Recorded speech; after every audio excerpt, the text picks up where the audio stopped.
John, it's December. It's the end of the month. At the beginning of this year, we hadn't even talked about the idea of a podcast, and here we are recording this. I believe will be the 9th episode. Mm-hmm. It'll be released as the 9th episode, and the podcast we're going to be continuing now into 2024, and we already have a whole bunch of content and episodes set up, ready to go. Story Weavers is not going anywhere. We're just gaining momentum. Do you agree? Mm-hmm. Yes, wholeheartedly. Yeah. It's been so much fun. I know you and I say this a lot, but we've had such a fun time working on this podcast, and it's been coming along better than we could have expected. And the reception we've gotten so far has been fantastic, and we're looking forward to it growing and reaching more people and getting to interact with other people. So yeah, we just want to thank everyone who's been listening so far this year. You know, it's only been out for about 2 months, but it's not going anywhere. Yes, we're here to stay. Yeah.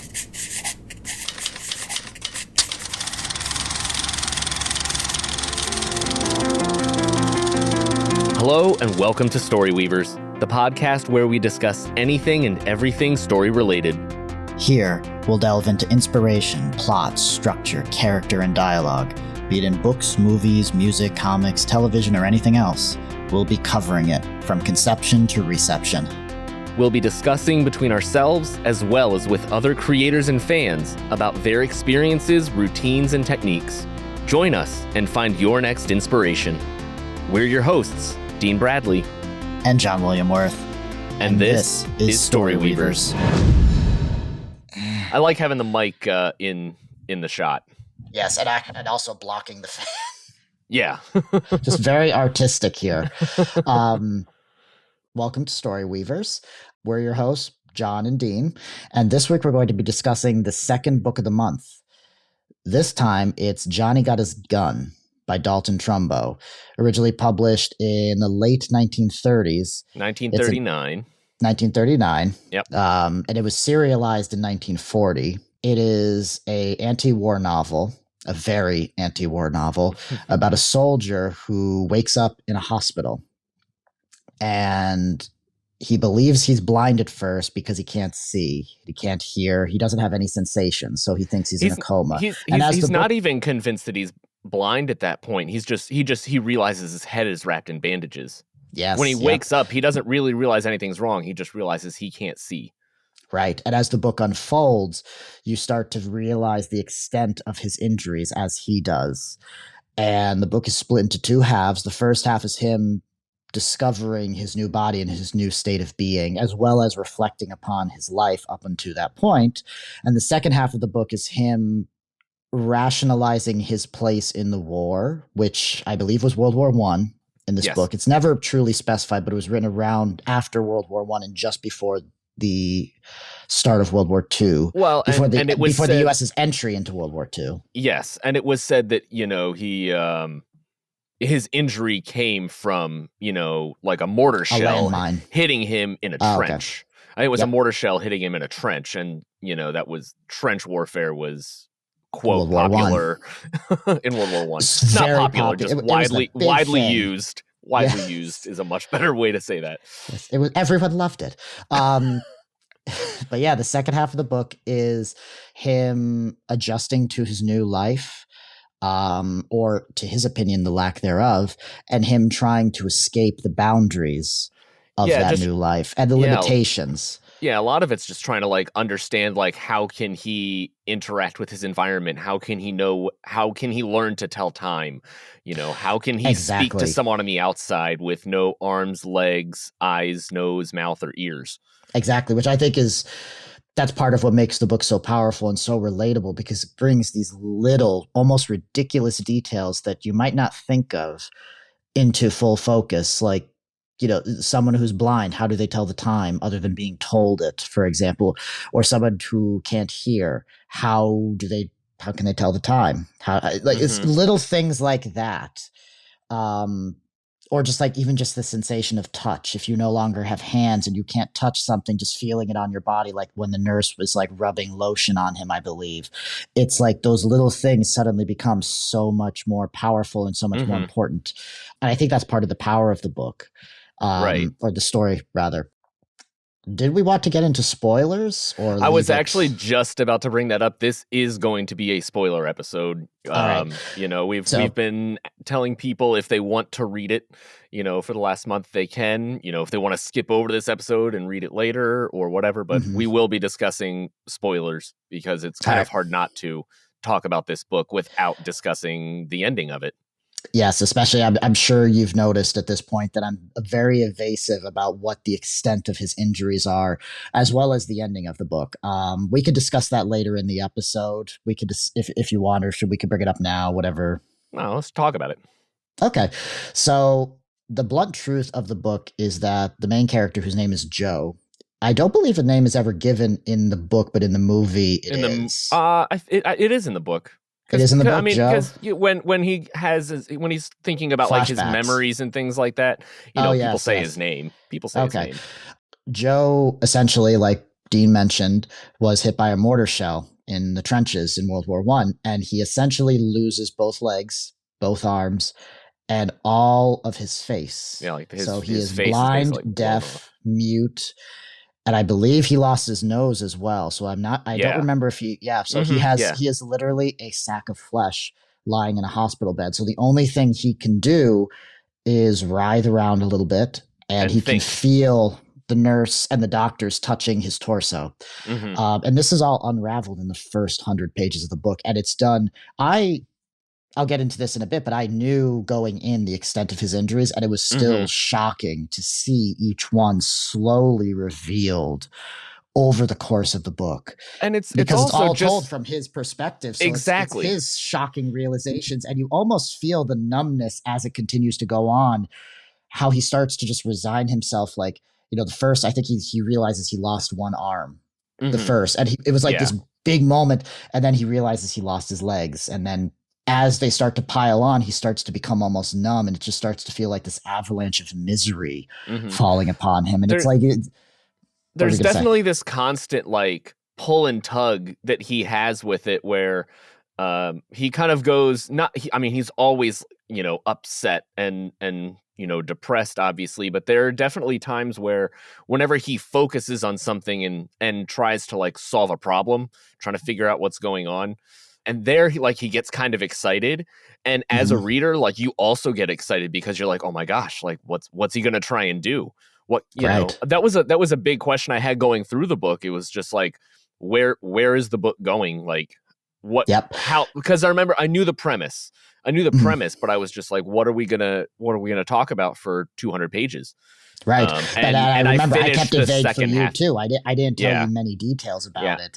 Even when you look at like the back of the book, it doesn't say much. Yeah. I read like the last like 60 to 80 pages all in one sitting. I mean, couldn't put it down. Yep. And just to complete the novel, the second half of the book, as I mentioned, is him reconciling with his current state. He does try to kill himself, but he has a tracheotomy, so he can't. And he decides that he wants to be an example of the soldiers, of the real soldiers that come back from these wars, damaged and broken. And I think it's like the image is like him in a glass coffin being toured around the country. Yeah. And he figures out Morse code. Yeah. And so one of the nurses, he learns to communicate. his head. He bangs his head on the pillow, and the nurse figures it out. And this was like the heaviest moment in the book for me, is when at the ending a soldier comes in, I think, to speak with him, or a general, and they say, what you ask for is against regulations. Who are you? And it's that in that moment, he, as well as you, realize they're not going to help you, Joe. They don't care. They want to hide you. They ask him, what do you want in Morse code? And he responds, out.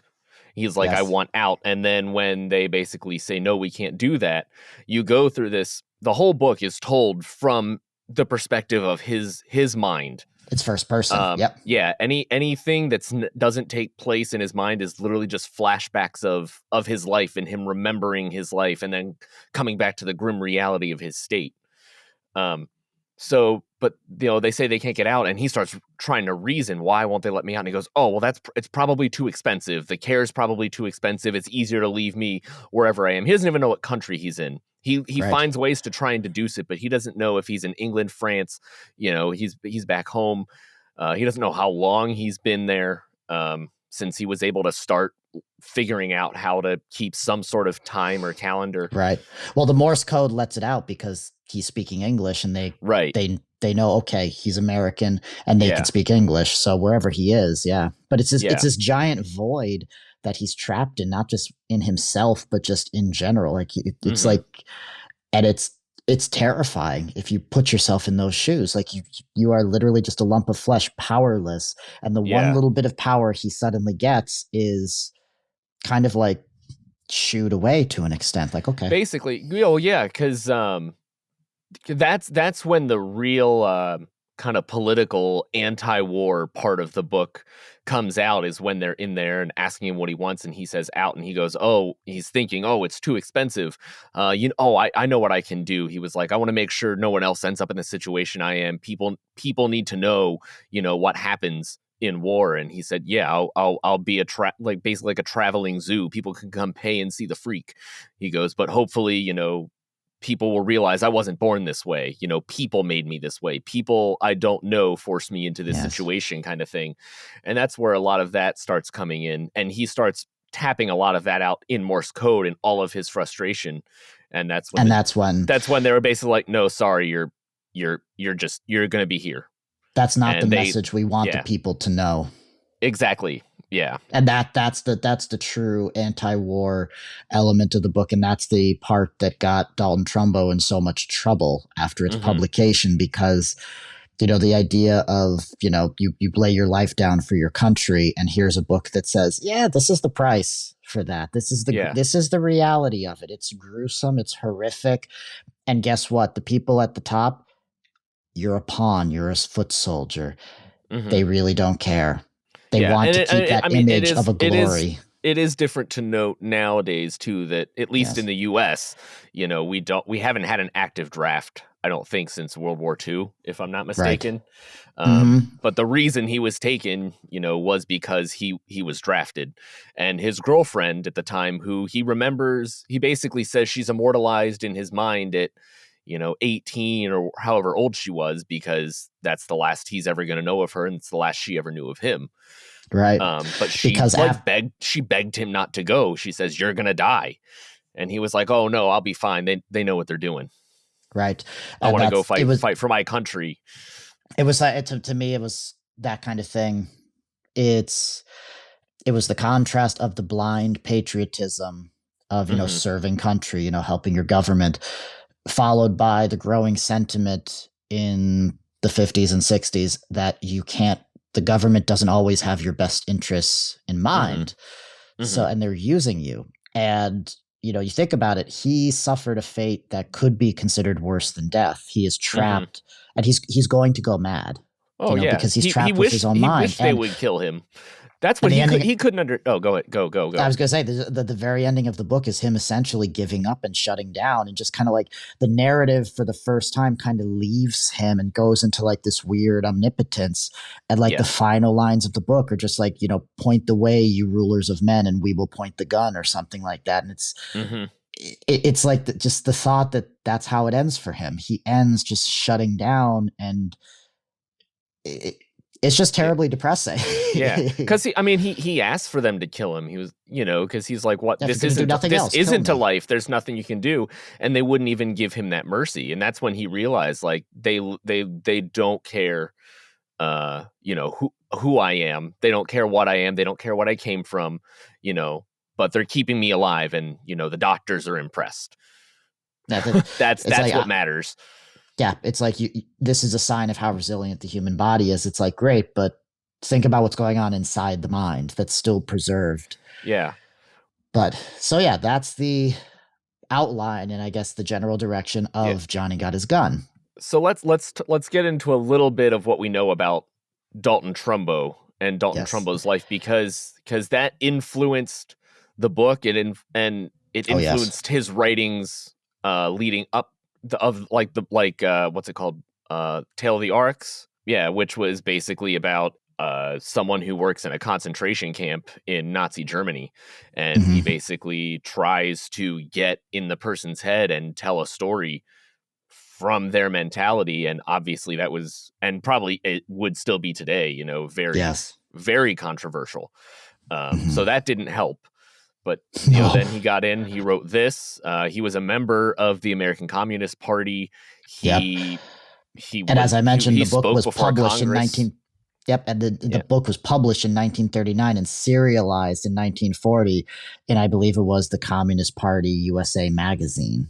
Hmm. So, and I do know that later on he was blacklisted in Hollywood. I believe they were called the Hollywood 10, who were screenwriters or workers in Hollywood who were just blacklisted because they were part of the Communist Party, even just And suspected of it. Because I think he left the yeah, Communist Party at a certain he point, did. and He they were did. still going after him for Well, I his forget. prior involvement. I don't know if it was before or after his Hollywood blacklisting, but I mean U.S. Congress did like interview him and grill him about being a member of communism and, you know, Yep. pushing a communist agenda. Well, that was after Johnny got his gun. I would say, because I think the McCarthy era was the 50s, I believe, Hmm. right, during the Red Hmm. Scare. Yeah. Um, and that was one of the big things. Like he was grilled, and Hollywood just got rid of him because he was a liability. And the movie that I know he won an Oscar, I think it was for Roman Holiday, which I think Hmm. was an Audrey Hepburn movie. But he had to do it under a pseudonym, and he couldn't be Yeah. there to accept the award. A lot of his stuff was released under a pseudonym. Yep, and the movie that got him out of it, I think, was Spartacus, Yeah. because who was it? I think it was Kirk Douglas was the star working with director Stanley Kubrick, and they really wanted Dalton Trumbo to write the script because he's a marvelous writer.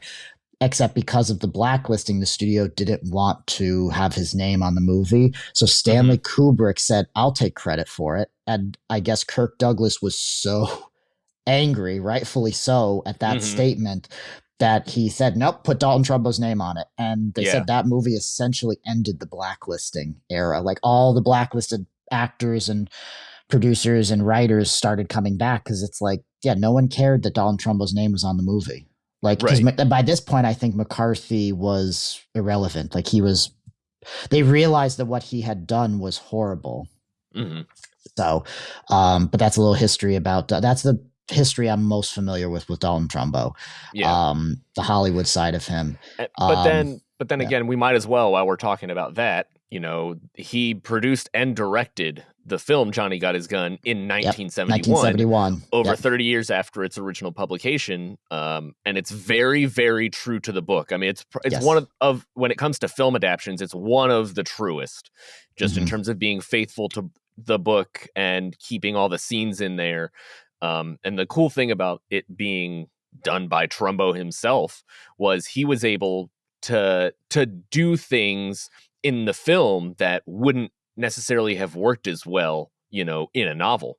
Mm-hmm. Have you seen the whole film? I haven't seen the whole thing, so I was going to ask you what did he do differently? I'm intrigued to know, because There were a couple things. Go ahead. yeah, because there's like several parts. Because when I first read the book, it was because before I knew that he made a movie based on it, this was like high school me saying this was like, oh, how would you film this? Like, it's Hmm. entirely internal monologue, and it's like you can't have a movie focused on a lump of flesh Yeah. or entirely told in narration. And I think like in 2008 or something, there was a stage play made of it Oh where the yeah. guy, it's a one-man stage play where he basically is on stage, With and in his the face background covered. there, no, So there's a he's an actor narrator. walking around the stage, and in the Oh, okay. background is the bed with him laying in Gotcha. it. Gotcha. And you never Okay. see it because, again, it's a very gruesome sight. Yeah. But it's just like it's a silhouette, and it's just him walking around the stage narrating and Hmm. portraying the novel. And it's like, I saw that, I was like, okay, that is one way to do it, but how would you do it in a movie? Yeah. And I always had trouble figuring that out. And then I saw clips from it where it's like, Hmm. you see him and you see the flashbacks and everything, and like you Hmm. said, Donald Sutherland is Jesus in the Yeah, movie.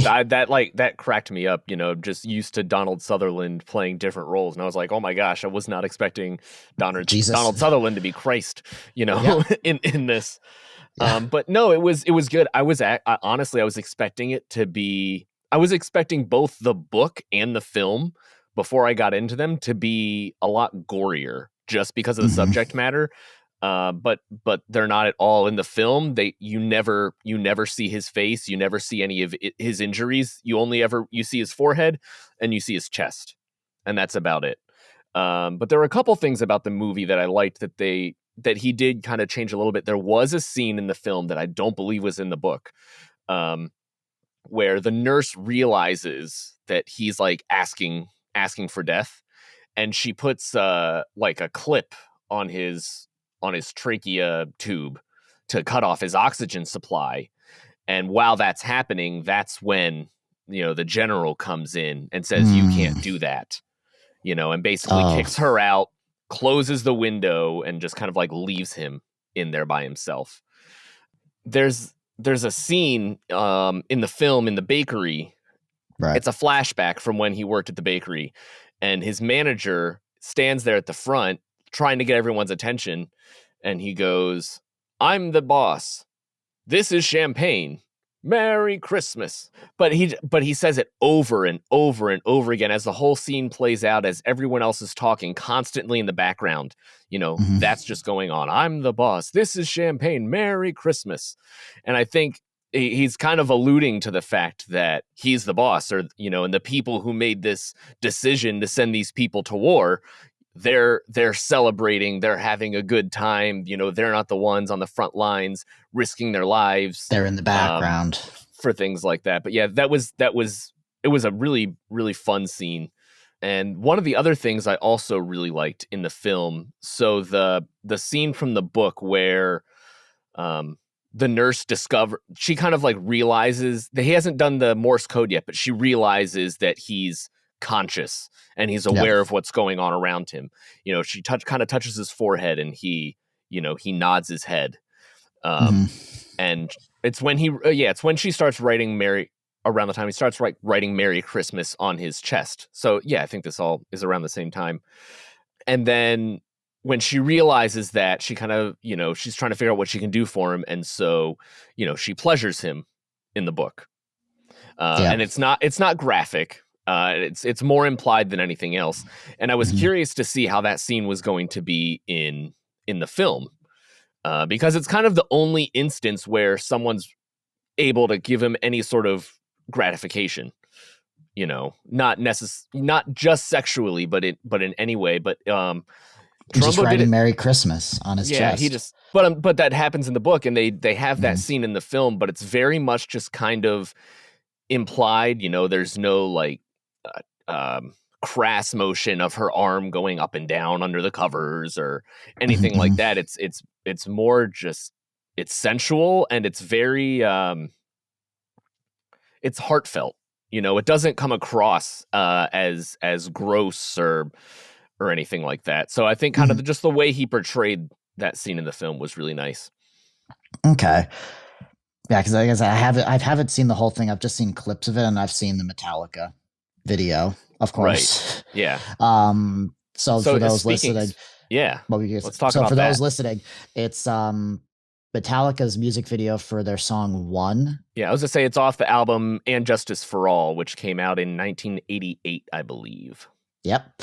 Uses extensive clips from the movie, and they actually bought the rights to the film so that they could show it at concerts while they're touring, like in the background while they're playing.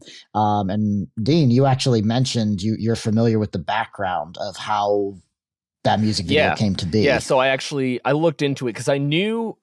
So I've been a Metallica fan for years, for a long time, and I had seen the video for One a long time ago, and I knew there were shots interspersed of like war, but at the time I didn't realize they were from this film. And I remember kind of looking after I was reading the book and I figuring out what it was about, and I kind of like connected the pieces. I was like, oh, I wonder if this is the basis for One. But it turns out there was an interview done with Lars Ulrich, who's the drummer for Metallica, and he was asked that question, and he said that it wasn't technically the inspiration. The inspiration for the song One came about when him and James Hetfield, the singer and guitar player, were having a discussion about what it would be like to just be a consciousness, and not really have any other senses, but just have a consciousness. And they said, well, how would that ever happen? And they came upon the idea of, well, what about a soldier of war who loses his limbs, and the lines in the song, losing my arms, losing my legs, losing my sight, losing my hearing.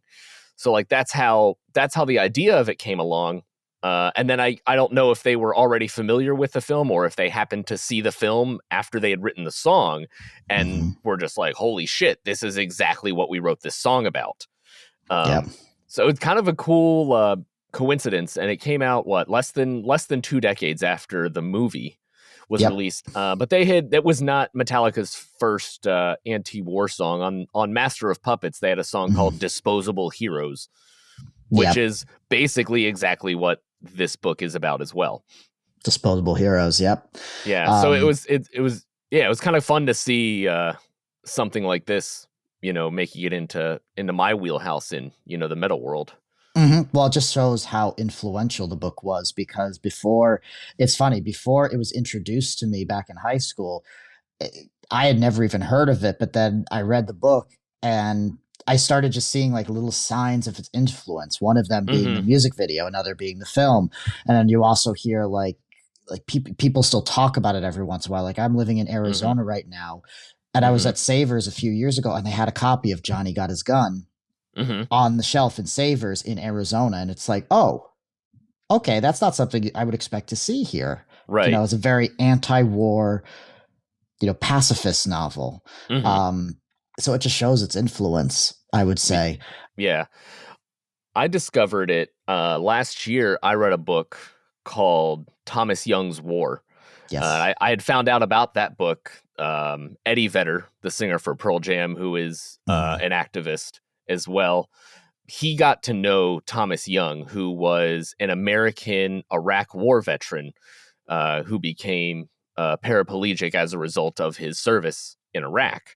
And basically, I'm not going to spend too much time on it, but this soldier, Thomas Young, was, he signed up to go to war. He signed up to go to Afghanistan because he wanted to find the people responsible for 9/11. So it was a very patriotic thing. But when he got shipped out, they were told as they were shipping out, oh, you're not going to Afghanistan, you're going to Iraq.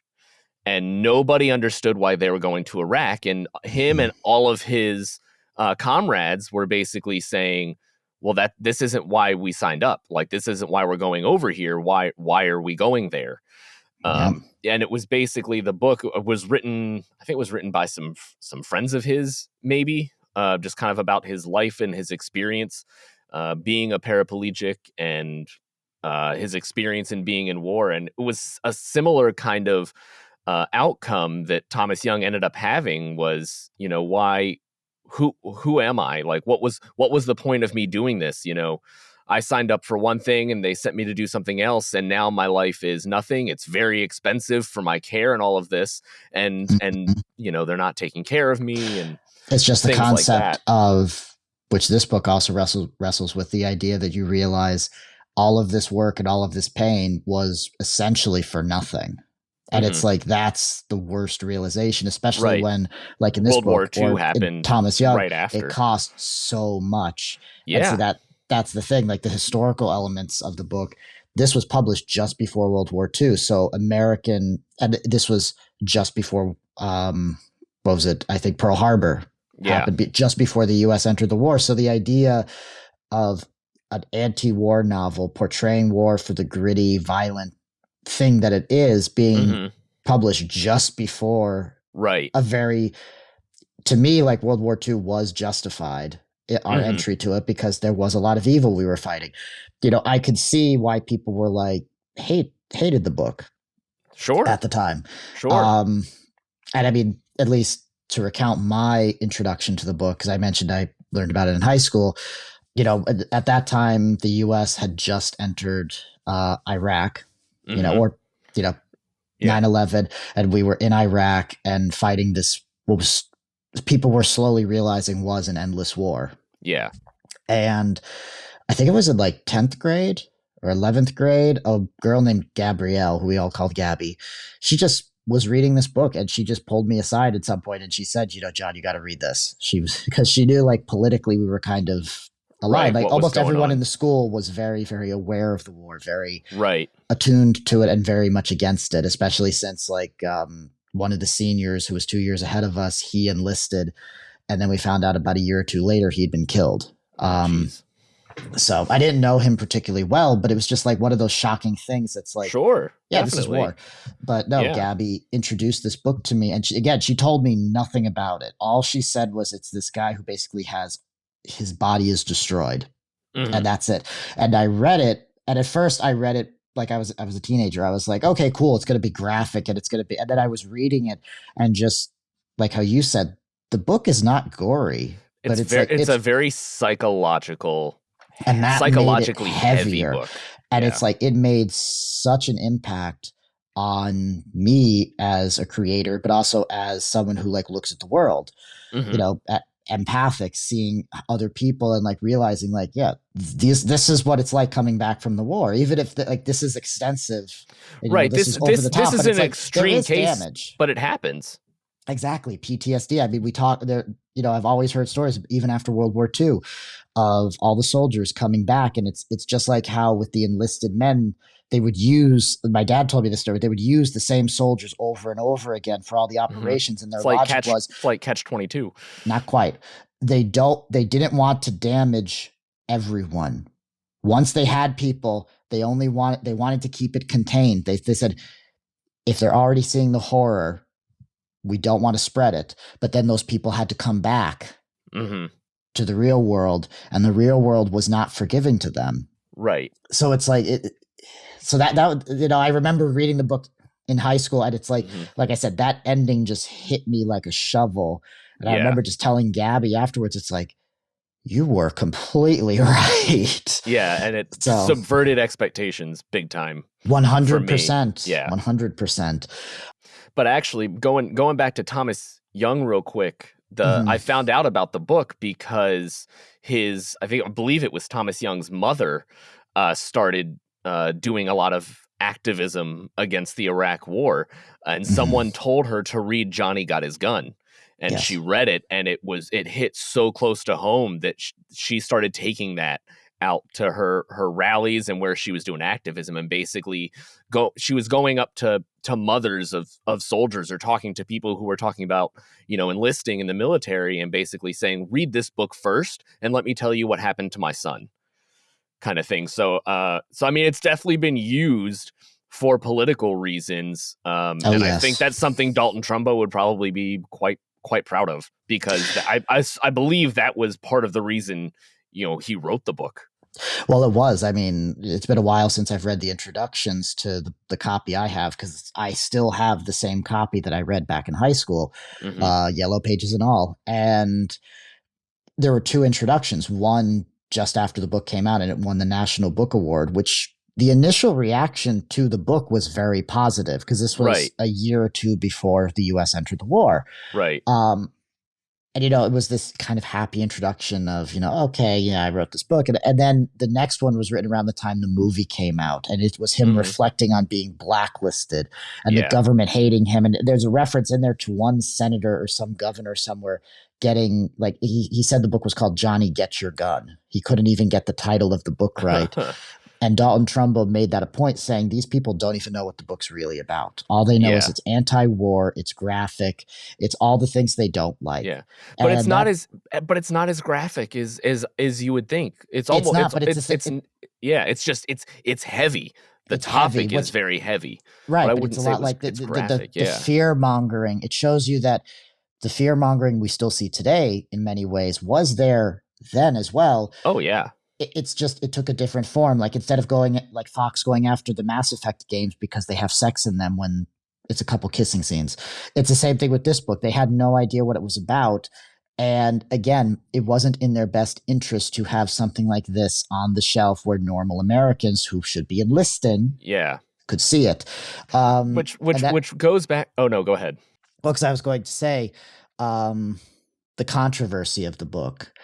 And how it's like a very touchy subject, and how it's still considered a very, very and flaming novel. Do you think that controversy is deserved based on the content of the book itself, or do you think it's because of its history? Right. It's And it's it's it's context. You know, we talk yes. about this in almost every single episode when it comes to any sort of art or media. Mhm. You know, as just a standalone book. I mean, it's fantastic. It's very well written. Mhm. It brings up lots of different emotions and feelings and thoughts as you go through it, and it's engaging. Not to, you know, it's not happy at all. It's a No. very upsetting book. Yes. But it's a very good book and it's very well done. And it was just like you said, when it came out, it won the national award. You National know, Book it was Award. Yeah. very popular. It was a well-written book, but as soon as it started being used for political purpose, or in this sense, being taken away for political purpose, is that the controversy?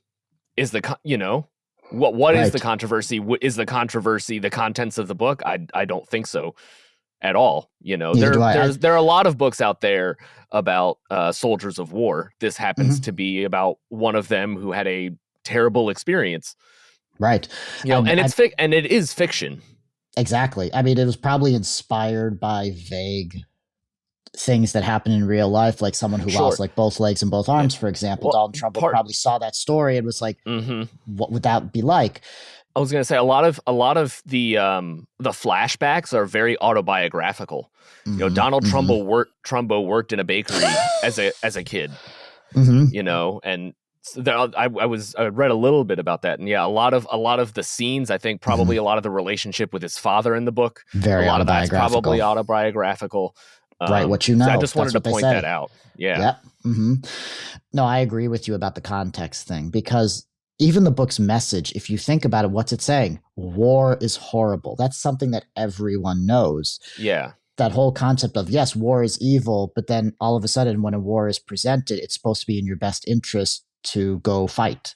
And it's that I, conundrum to yeah, me. he's And it's just like, questioning whose best interest is it, exactly, which and again, it still could be quote for the greater good in the best interest, but understanding the casualties and bringing the realities of those casualties and making them so visceral yep. It, makes you kind of second guess and question yourself, like, is it worth it? And that's, right. I don't know if that's a question anyone can really answer, because you'll never know what the consequences are one Yeah. And way or the even if other. you experience it, you're a sack of flesh. You can't Yeah. communicate it. Yeah. You just And have that's to the thing. make Like, decisions based on what you know now. yep. And that's probably why they were fearful of this book, or like, the politicians. And even now, I would say, like, if this book started to blow up now because of all the conflicts going on all over the world, some politicians in some countries probably would clamp down on it and say, no, you can't read it, because it's that, like how you mentioned catch 22 earlier. This is a bit of a catch 22. This is a Yeah. book that housewives can read. They could just go to a grocery store, pick it up and read it, and they're not ones who are going to experience conflict or war or violence like that, but it's going to give them a very visceral look into what it's like.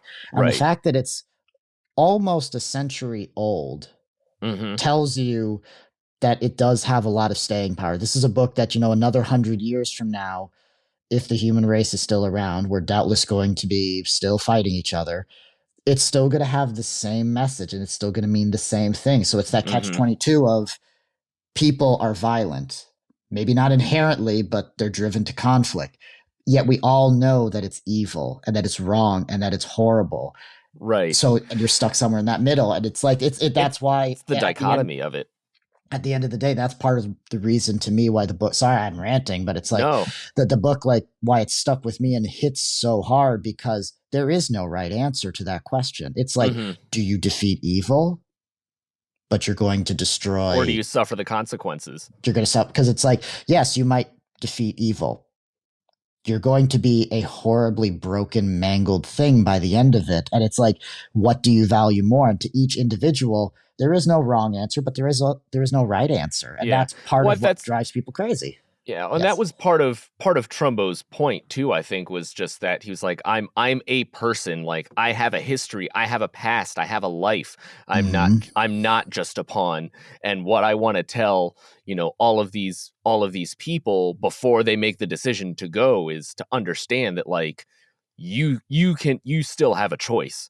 Right. The choice may be to defect and you may end up in prison, but his point is based on the situation I am in, with Hmm. no arms, no legs, no sight, none of this. He goes, literally any situation is better than this. He said at one point, I would rather be a prisoner and being tortured and being cut, because I could Hmm. actually feel something, I could experience something, and I haven't done that for years. Right. I Yeah. agree.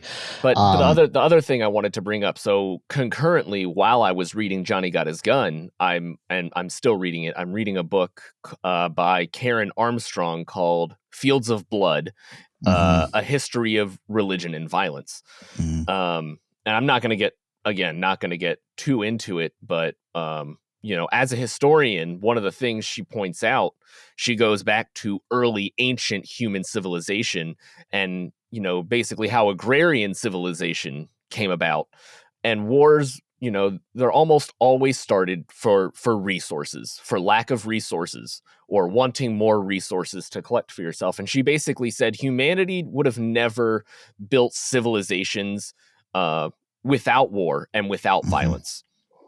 Right. And that's one of the biggest struggles that a lot of people have, is that, unfortunately, war is necessary. Unfortunately, having a military and having a defense is necessary, because Right. there's always going to be other people and other states and other governments that want to, take over, or take your resources, or tell you how to live your life. All of this, that's always going to be there.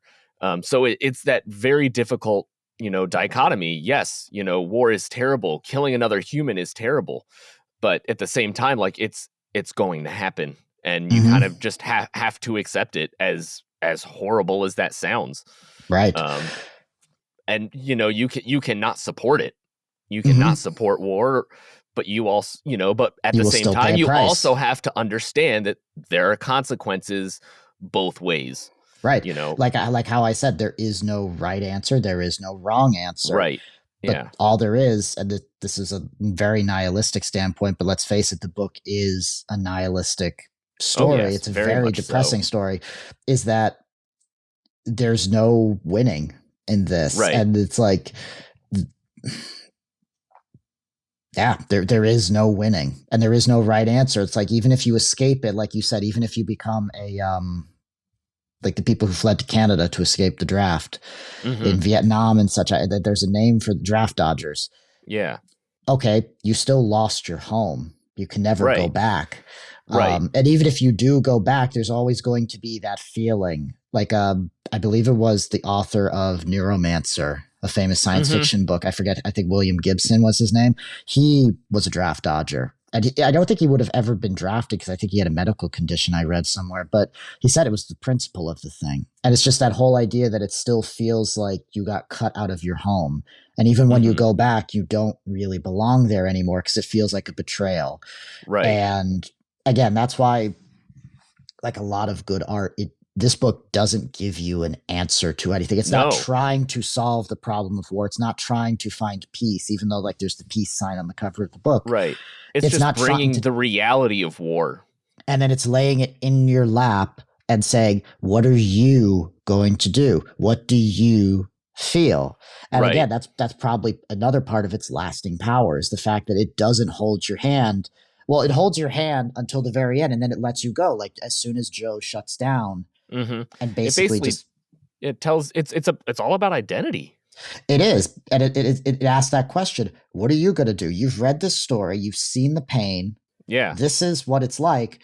What do you think? And Right. And again, even if you're one of those people that do still want to go and, and risk your life, is you but the, but the, understand it.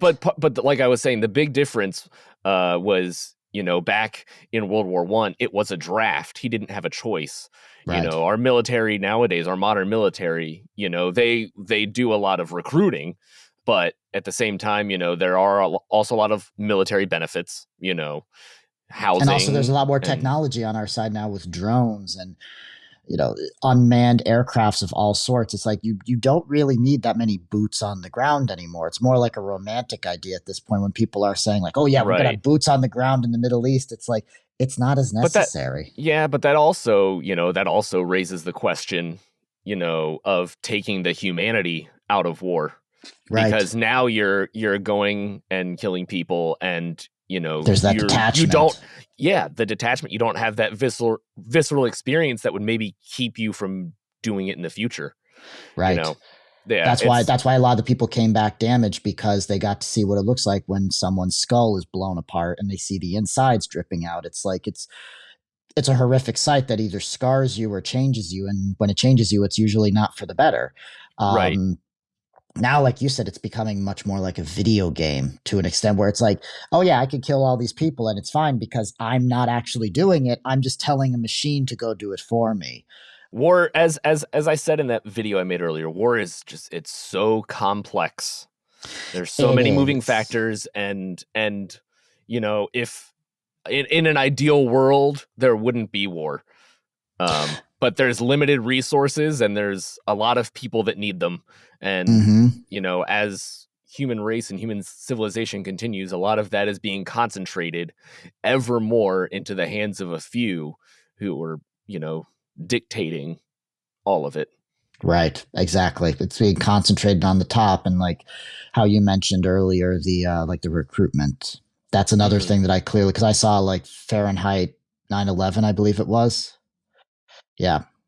Yeah. Because again, around the time when I read this book, this was a little after the Dixie Chicks incident, where it's like they Hmm. badmouthed George Bush and they were Blacklisted put from country radio. blacklisted. And I remember seeing their music video, "Not Ready to Play Nice" or "Not Ready to Get to Make Nice," it was Yeah. called.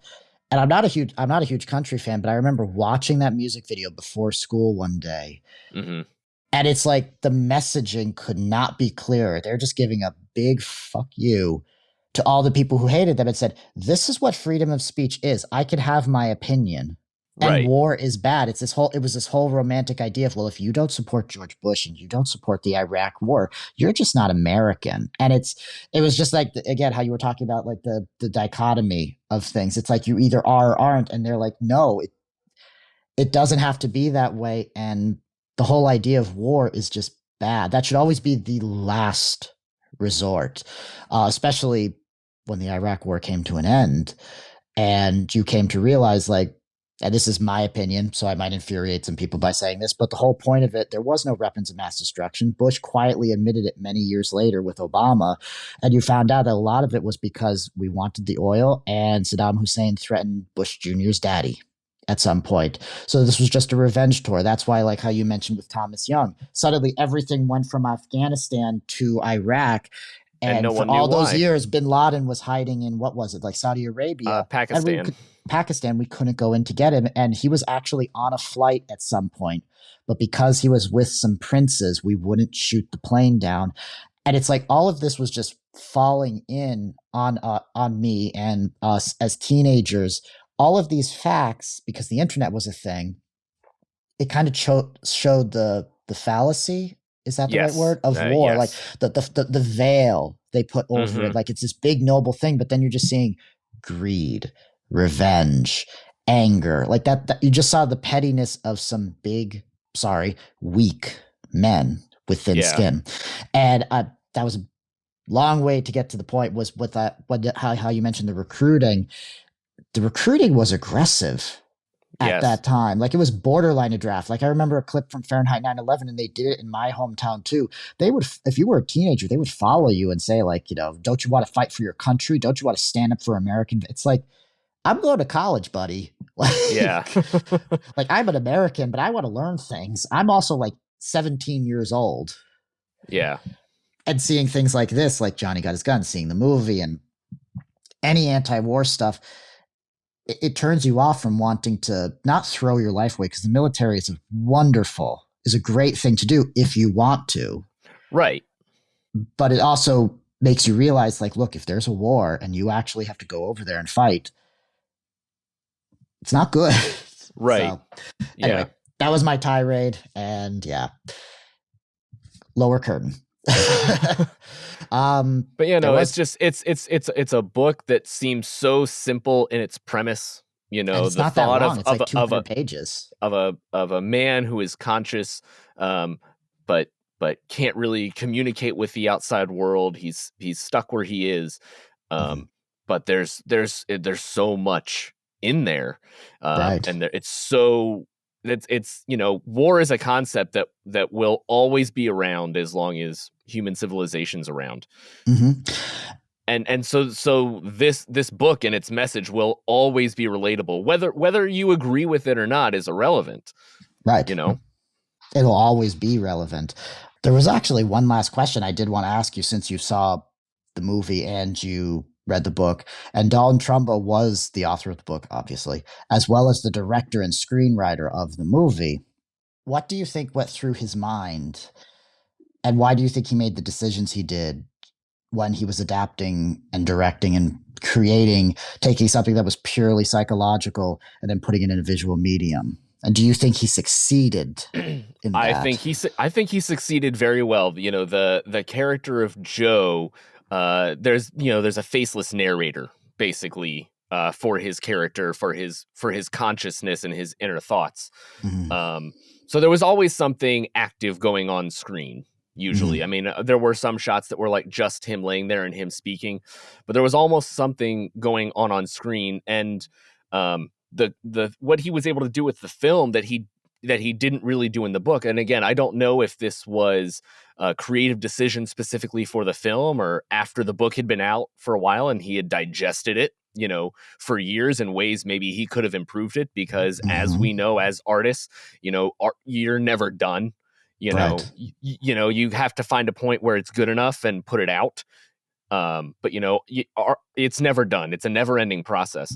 Right. Um, but the book is, it definitely has it's a little bit more linear. It does have like the flashbacks, but the flashbacks are more chronological, Mm-hmm. you know, with it, you know, the first one being him with, you know, Kareen and spending his first night, you know, with her. It was the only night he'd ever been with a woman. Mm-hmm. um I remember but that it scene. does that kind of, it does the flashbacks a little bit more sequentially, whereas in the book, it's much more stream of consciousness. And Mm-hmm. the one thing in the book too, the only punctuation in the book is periods. Yep. There's no I know. commas, there's no quotations, I don't believe.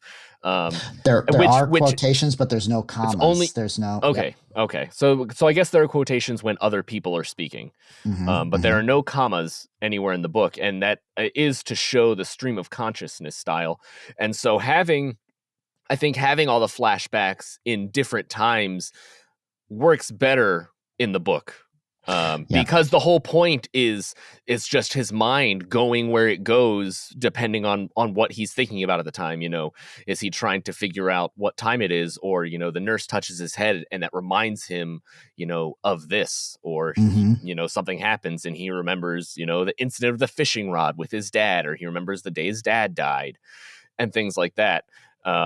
So where in the book or in the film, you know, it's much more chronological. Mm-hmm.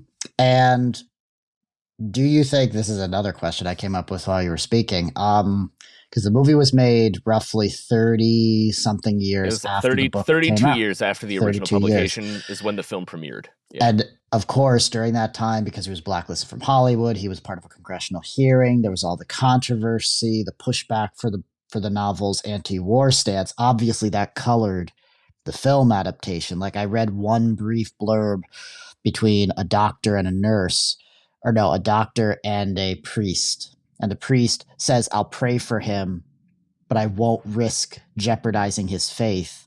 And he blames the doctor, like, "This is your problem, not mine. Yeah. This isn't a Right. crisis of faith. This is a crisis of reality." Right. Um, Yeah.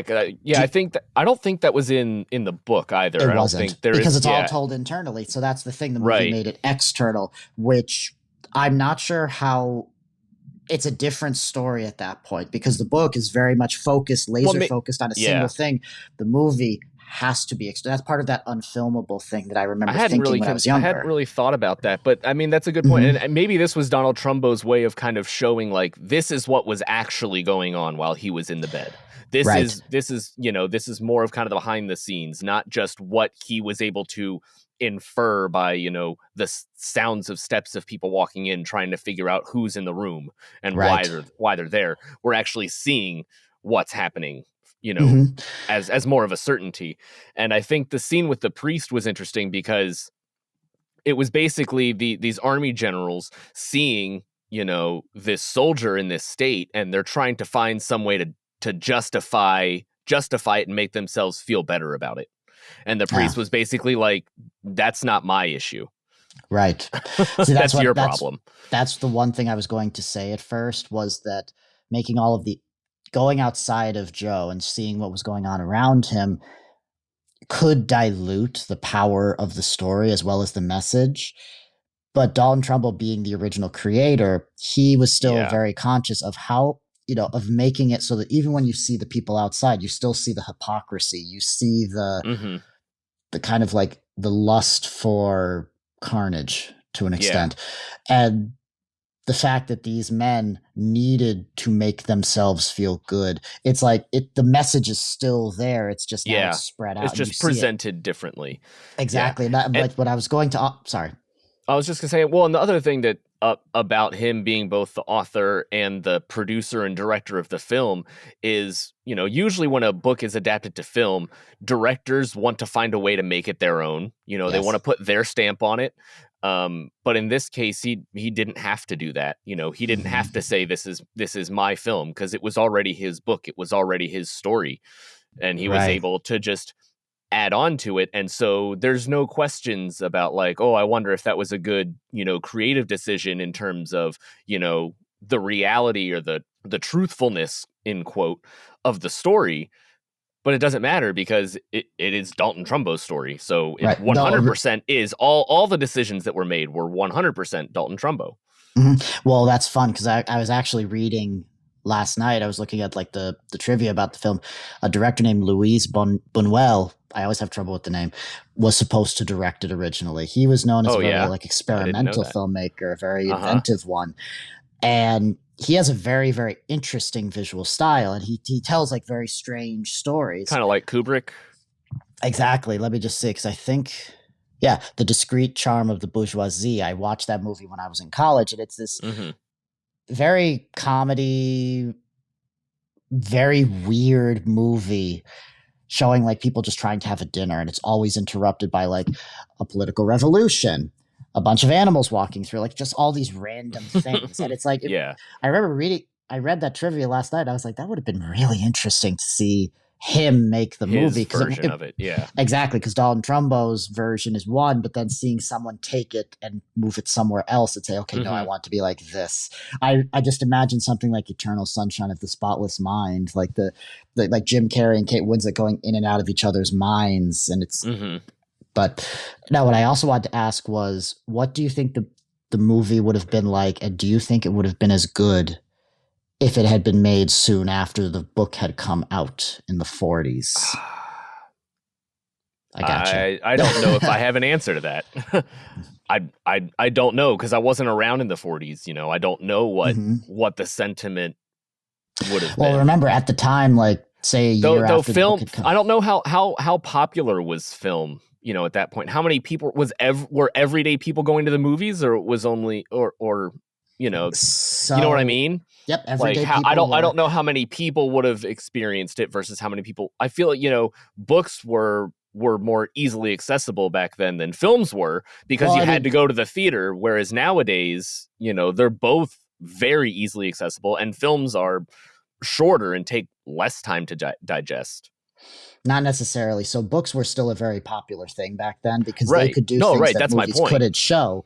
That's my mostly point, in the violence and the negativity, because the production code was in full sway at that point in Hollywood. So like the idea of being anti-war, yeah, you could, but you couldn't be very blunt about anti-war like this, very blunt about it. You still had to have heroism at the end, like the ending of the movie. If there was like a movie adaptation of the book, it probably would have ended with Joe getting some weird surgery that would have cured him. Or Right.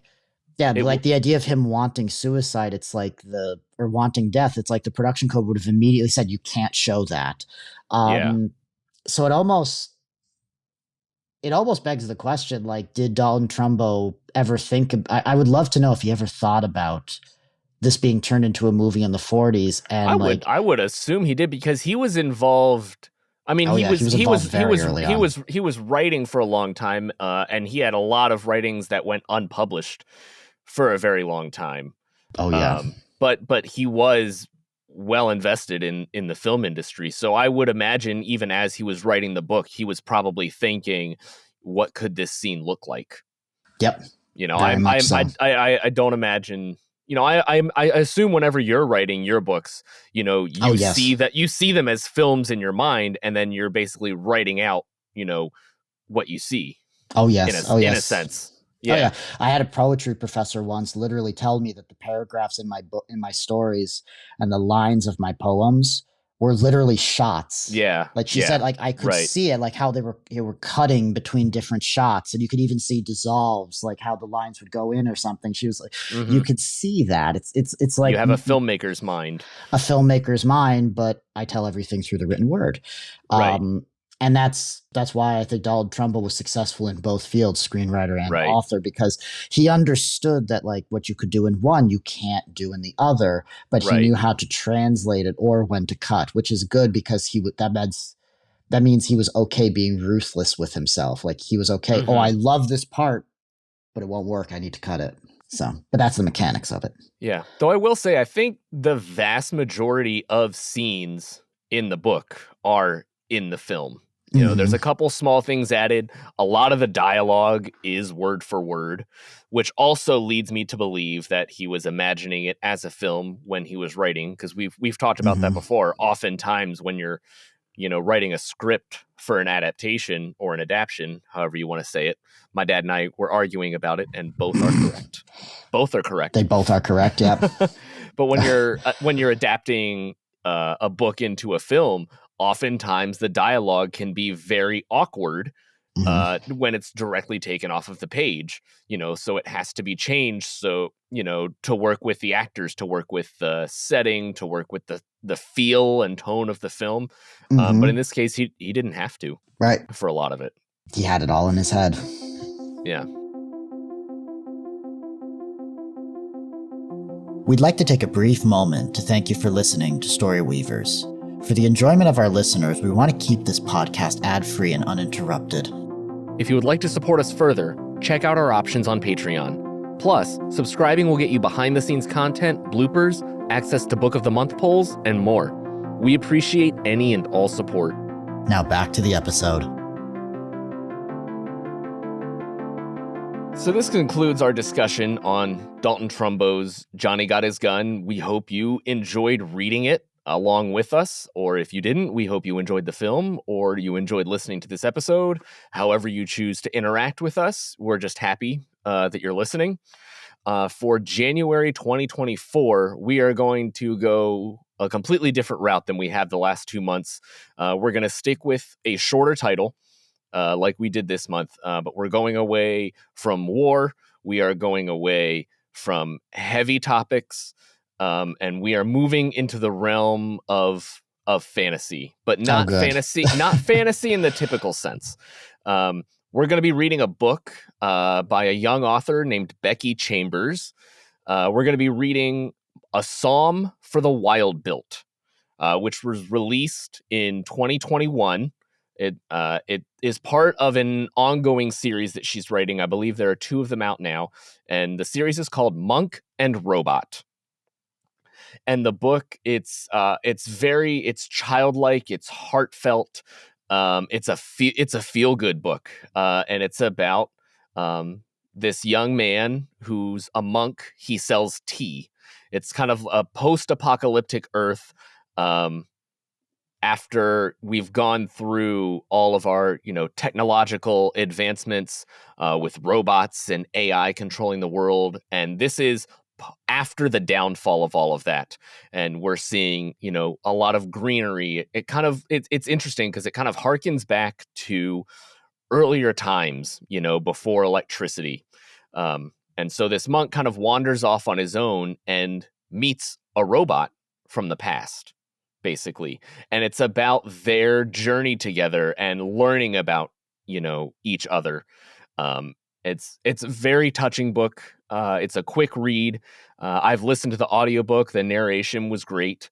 So that's the book we're going to be reading for next month. I have read this one. You know, John had read Johnny Got His Gun, and he had wanted me to read it. So we're swapping this time around. And so I also want to reread it because I do have the second book in the series that I want to read, but I want to go back and read A Psalm for the Wild Built first. Yes. But I've read a few books by Becky Chambers, and I highly recommend her. Yeah, they're very fun, very fanciful. She has really fun, you know, kind of unique characters. So yeah, we are looking forward to. I hope you're looking forward to it. I am looking forward to very rereading much it. So. I know I am very much so. So once again, I just want to thank all of you for listening and for participating in this book of the month. I do hope you enjoyed Johnny Got His Gun by Dalton Trumbo. It left a lasting impact upon me, as I described, and I'm sure, as you could tell, Dean loved it as well. Yes. Yeah. But not. It's weird saying like I love this book. Yeah, I know. I like the book. I love the story, but I don't like it because of how it made me feel. Oh yeah, no, it's one of those books you read. I like it. It's a book I know we ended the episode, but I'm gonna bring up one more point here. The one thing I don't think you get from the film that you get from the book is the reflection. While you're reading the book, you know, you can, you know, when you're watching a movie, how often do you pause the movie to think? You don't pause. Most people don't pause a movie to think about what they just saw. You know, they'll either look it up online or they'll rewatch the movie and try and catch it. But with a book, you can pause, and you know, I did that a lot with this book and just stopped and thought. Yep. It was a very thought-provoking book, and I think that's why I liked it so much. Yes. No, I agree. That this is one of those books, and it leaves a mark on you. I will say it leaves an indelible mark that even possibly years from now, you might just suddenly remember, or it at least changes the way you feel about things, which is the point of art to me. It changes the way you feel, or it amplifies something that you feel and legitimizes it and says, yes, you are good. You're okay. Or it gives you a perspective you had never considered before. And then but the other thing about this is it leaves it up to the reader to decide. You know, you're very clear on what Dalton Trumbo's stance is. Right. But he still leaves it open-ended. He's not telling you what to do. He's asking you what you're going to do. Yes. So, in conclusion, that's the end of this episode. Thank you for participating and reading Johnny Got His Gun. I hope you did enjoy it. And we hope to catch you next time on our next episode. Until then, this has been Story Weavers. We'll see you in 2024. Yes, see you next year. Thank you for listening to this episode of Story Weavers. As ever, we're incredibly grateful to all of our listeners and contributors. Come back next week for the next installment of Story Weavers.